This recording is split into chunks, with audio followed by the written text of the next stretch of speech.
So dear students, once again, I welcome you in my video, and today we are going towards the final and third part of the ashes that made the trees bloom. So be ready for that. You know the story before.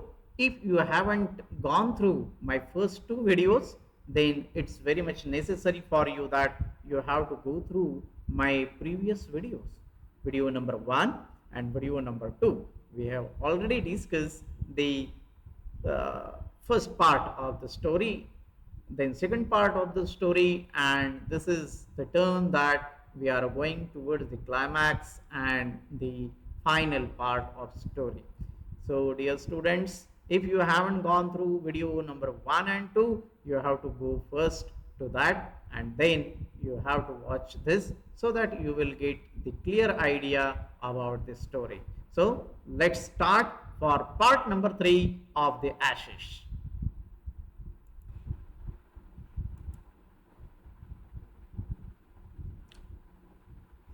The ashes that made the tree bloom, part 3. The wealthy landlord of the village was to pass by that road. We know that wicked old man and his wife, they collected the remaining ashes. Now they wanted to experiment those ashes. So how they experiment those ashes, we'll see that, and what fruit they have got of that.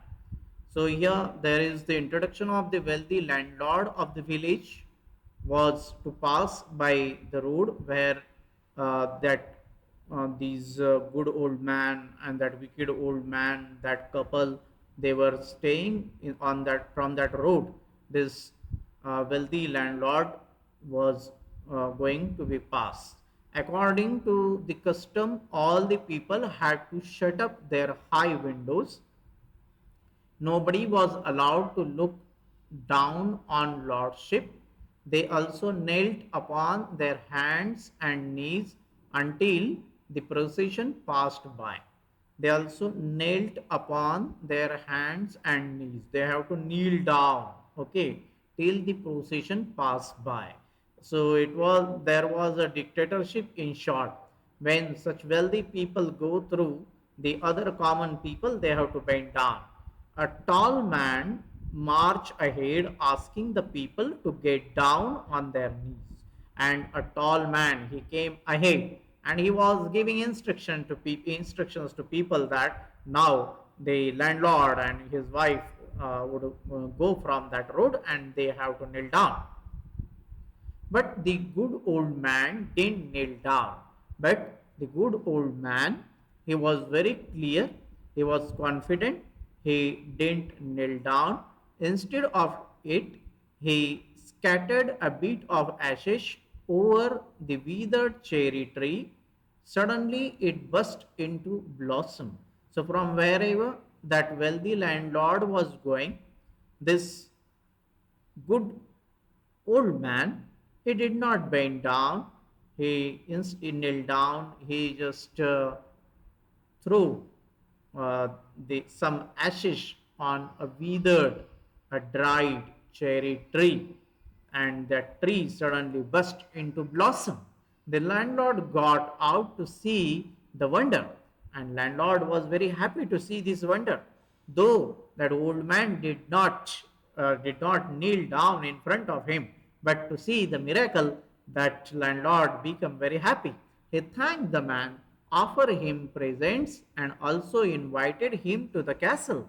So he offered the presents to that man, good old man, and he called him, he invited him to his castle, to his kingdom. When the greedy neighbor heard of it, he also took the magic ashes to the highway. So when this greedy neighbor heard of it, he also took the magic ashes to the highway. Whatever remaining ashes he has collected, he took those to the highway from where that rich man was going. He waited until the landlord's train came along. So here train means whatever gathering, okay, whoever the troop of landlord going from till they went from there.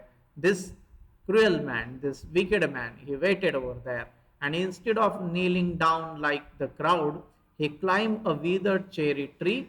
When the landlord was directly under him, he threw a handful of ashes over him. So when instead of that, he did not kneel down, he climbed a tree and he just threw the ashes directly, handful of ashes over the landlord. But the tree showed no change. The dust rather blew into the nose and eyes of the lordship. So no miracle happened over there. That tree did not bloom.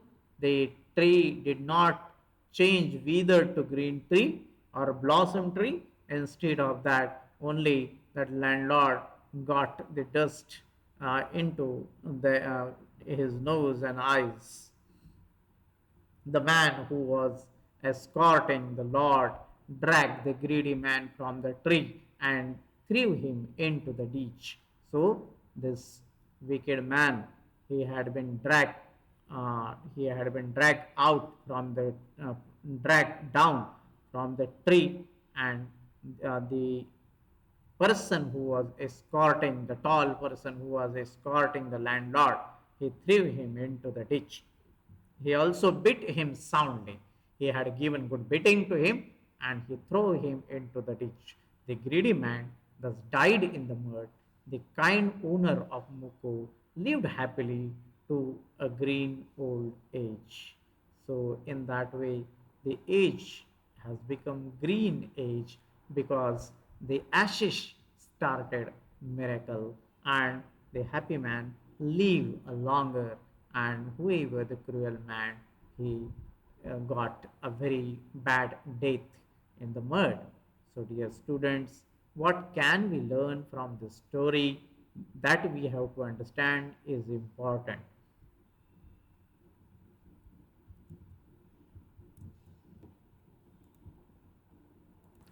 So, dear students, in this story, what we learn, what message we have got, that message is important.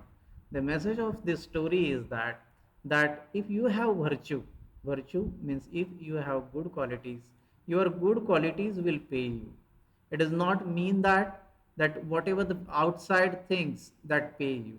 What will pay you? What is your character? How you are? What is your attitude?